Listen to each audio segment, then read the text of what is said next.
Halo semuanya, jumpa lagi dengan saya Chandra di channel Serapin Tekno.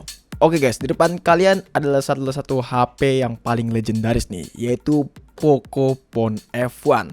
Di video kali ini kita akan unboxing HP yang satu ini dan gimana sih nasibnya di tahun 2022. Apakah HP ini masih worth it atau enggak?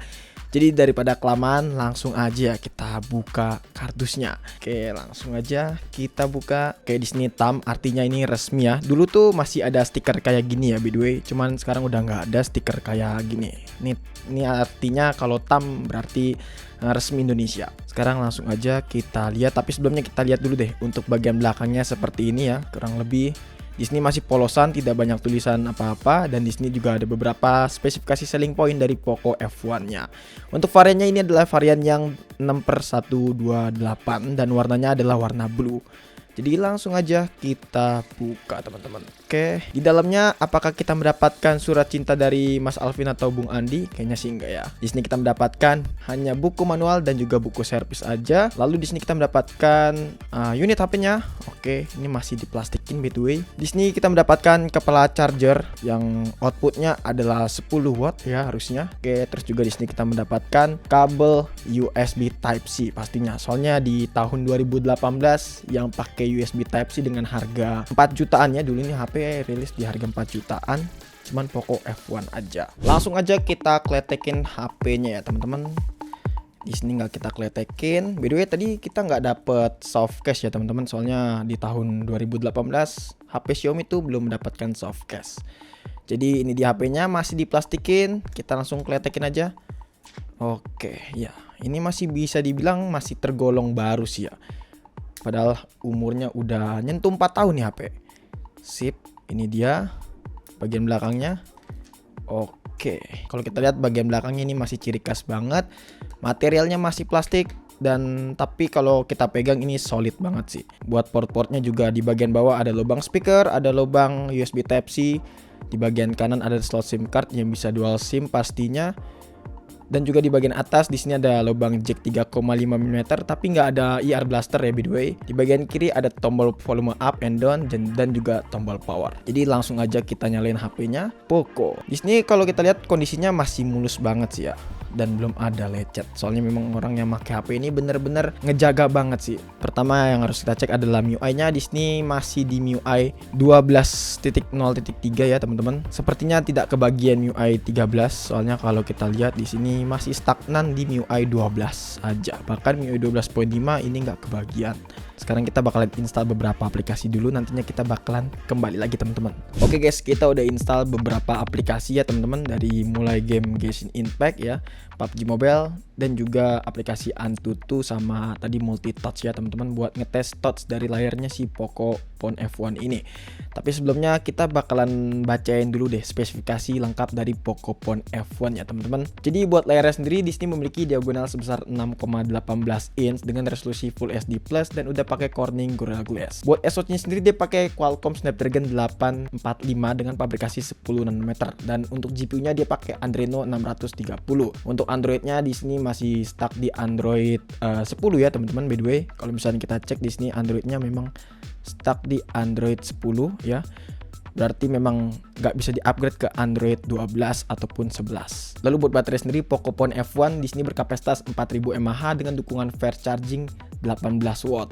Dan kamera sendiri nantinya kita bakalan bahas di akhir video. Sekarang kita langsung tes aja untuk masalah gaming test, tapi sebelumnya kita tes dulu untuk multi touch ya teman-teman. Kita bakalan cek layarnya apakah aman. Oke, yap, layarnya bisa di touch sampai 10 jari. Berarti sangat responsif ya teman-teman. Terus juga untuk skor Antutunya tadi sempat saya cek ya, di sini dapat di angka 399 ribuan, yang dimana skornya ini cukup lumayan besar buat HP sekelas SoC flagship di tahun 2018 ya.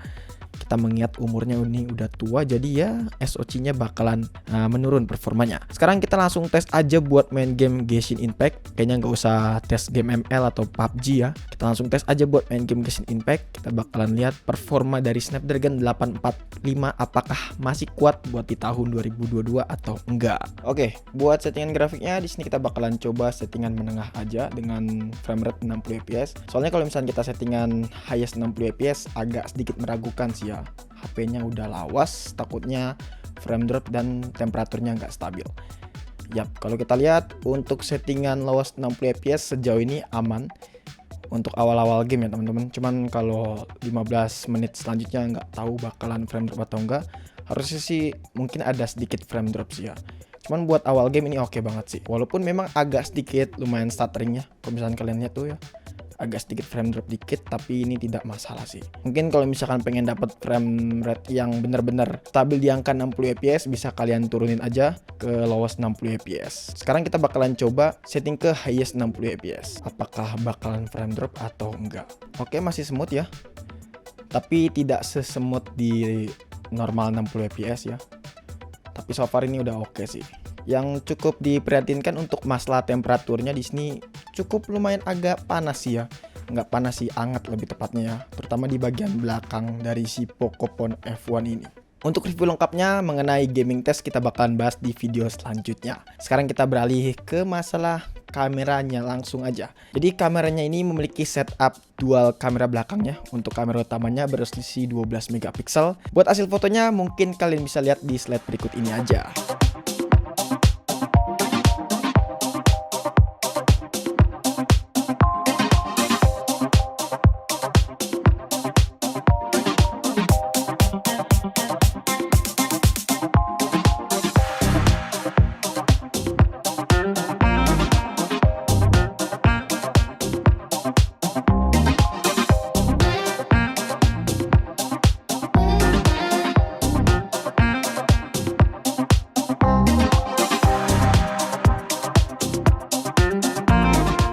First impression saya soal HP ini Pocophone F1, sebenarnya kalau kita lihat dari segi spek HP ini masih mempenghuni banget sih ya, terutama buat SoC-nya karena masih pakai SoC Snapdragon 845 yang dimana SoC ini masih ngebut banget kalau kita lihat tadi ya, dan bisa bersaing dengan HP kelas mid-range untuk saat ini.